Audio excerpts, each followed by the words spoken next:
Halo Bren, kembali lagi di Amanda Channel. Nah, ini berita datang dari Wakil Perdana Menteri Malaysia sekaligus Menhan Malaysia sih, Australia ya. Jadi ini Australia mengunjungi kantor Kemenhan ya, mengajak Indonesia untuk bergabung untuk membangun angkatan laut terbesar ya sejak berakhirnya Perang Dunia II ya. Jadi di sini Australia dan sekutu mengajak Indonesia dalam hal aliansi ya.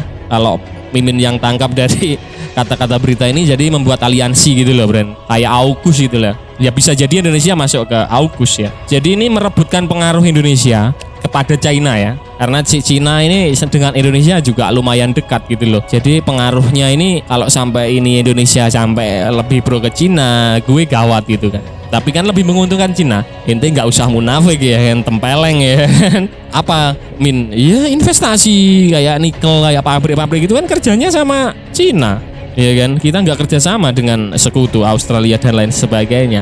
Nah ini pilihan yang sulit gitu loh. Kita ikut nggak sama ajakan Australia untuk membangun postur pertahanan angkatan laut terkuat di bumi selatan ya. Boleh jadi, bisa jadi ini adalah masuk AUKUS, grupnya AUKUS. Kalau bisa masuk grupnya AUKUS, kita harus minta nuklir juga dong gitu lah. Kalau cuma ikut jadi anggota bisa-bisa ente jadi sapi perahnya Amerika dan konco-konco bos, buat urunan terus ya, ngasih uang terus tapi kita nggak dikasih mengoperasikan ya rugi bandar ya. Mending kerja sama-sama China yang sudah terbukti gitu loh.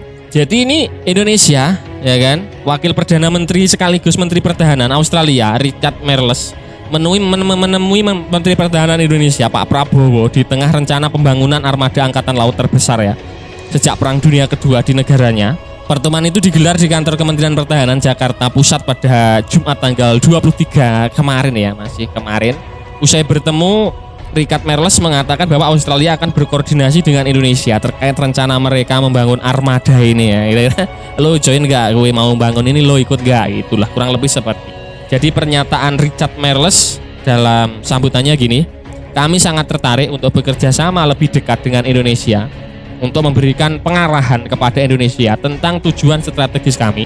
Kami sedang membangun pasukan pertahanan kami sehingga kami dapat memainkan peran kami dalam keamanan bersama di wilayah Indonesia dan wilayah Australia. Seperti itu pernyataan dari Wakil Perdana Menteri Australia.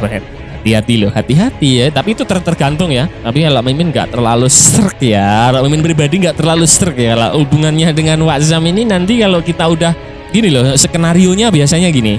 Kita udah terlanjur pro nih sama AS dan sekutu misalkan. Itu nanti alutsista yang di luar buatan mereka pasti disuruh pensiunkan Bren ya, dipensiunkan ya kan, kayak era pemerintah Pak Harto dulu loh. Kita dulu kan Pak Harto pro sama Amerika. Jadi senjata-senjata buatan Soviet kan langsung disisihkan kan. Nah, setelah mereka nanti membeli dan kita kecanduan terhadap mereka, itu kan, nanti mereka akan seenak jidat mendikte kita. Biasanya skenarionya seperti itu. Mungkin BIN atau intelijen lebih tahu lah. Biasanya skenario Amerika itu seperti itu dan konco-konconya. Kita itu biar tergantung dulu sama mereka. Kalau kita sudah tergantung sama mereka, itu kita didikte lebih mudah gitu loh.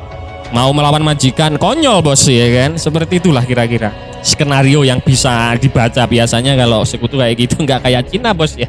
Jadi Richard Marles mengatakan tujuan mereka membangun armada itu untuk keamanan bersama di kawasan.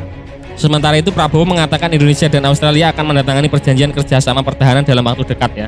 Tapi nggak dijelaskan pertahanan yang kayak bagaimana yang akan ditandatangani dalam waktu dekat ini. Karena ini sudah beredar di media sosial bahwasannya sudah rame ya, Indonesia ini Australia ini berambisi membangun armada laut terbesar sejak Perang Dunia Kedua, Bro.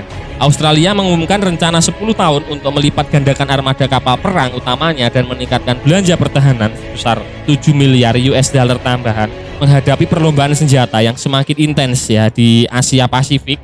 Dalam rencana ini Australia akan memiliki angkatan laut sebanyak 26 kapal perang permukaan utama, naik dari 11 saat ini.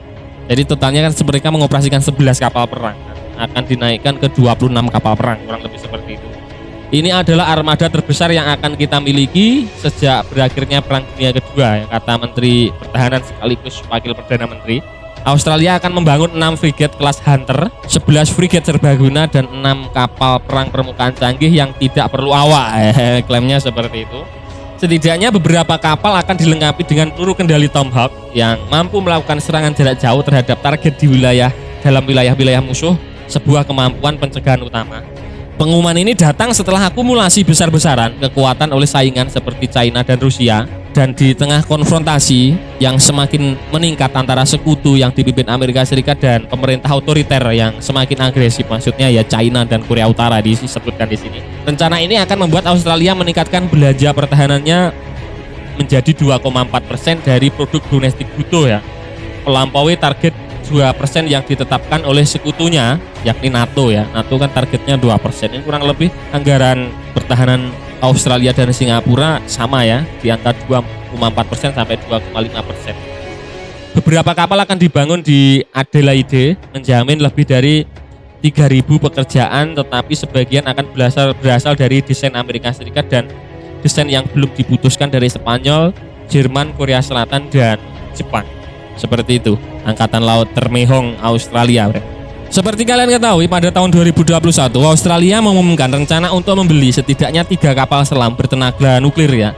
Rancangan Amerika Serikat membatalkan rencana bertahun-tahun untuk mengembangkan kapal selam non-nuklir dari Prancis yang telah menelan biaya miliaran dolar ya. Meskipun kapal selam kelas Virginia akan bertenaga nuklir, mereka tidak akan dipersenjatai dengan senjata atom yang diharapkan membawa rudal jelajah jarak jauh. Hal ini mewakili sebuah langkah perubahan dan kemampuan perairan terbuka negara ini. Para pakar mengatakan bahwa rencana keseluruhan Australia siap untuk mengembangkan kemampuan angkatan laut yang signifikan ya. Namun proyek-proyek pertahanan besar di negara ini telah lama dilanda pembengkakan biaya ya. Perubahan kebijakan pemerintah, kemudian perubahan kebijakan dan rencana proyek yang lebih bermanfaat bagi penciptaan lapangan kerja lokal dibandingkan pertahanan. Nah, brand itu tadi ya pembahasan admin seputar usut punya usut. Ini perwakilan dari Australia lewat wakil Perdana Menteri ya mengunjungi Kementerian Pertahanan, mengajak Pak Prabowo ikut dalam aliansi pembuatan angkatan laut terkuat di bumi selatan nih. Kira-kira layak nggak dipertimbangkan, kira-kira menurut kalian masih layak nggak dipertimbangkan atau jangan hubungannya sama Waksam kita pasti rugi mungkin ya. Kira-kira bagaimana menurut kalian terkait berita ini? Silahkan baku hantam di kolom komentar. Nah, oke, sekian dulu video dari Amanda Channel. Jangan lupa like, share, komen, dan subscribe agar channel ini semakin berkembang dan tentunya bisa bermanfaat bagi kalian semua. Nantikan video menarik dari kami lainnya. Terima kasih, see you next time and bye-bye.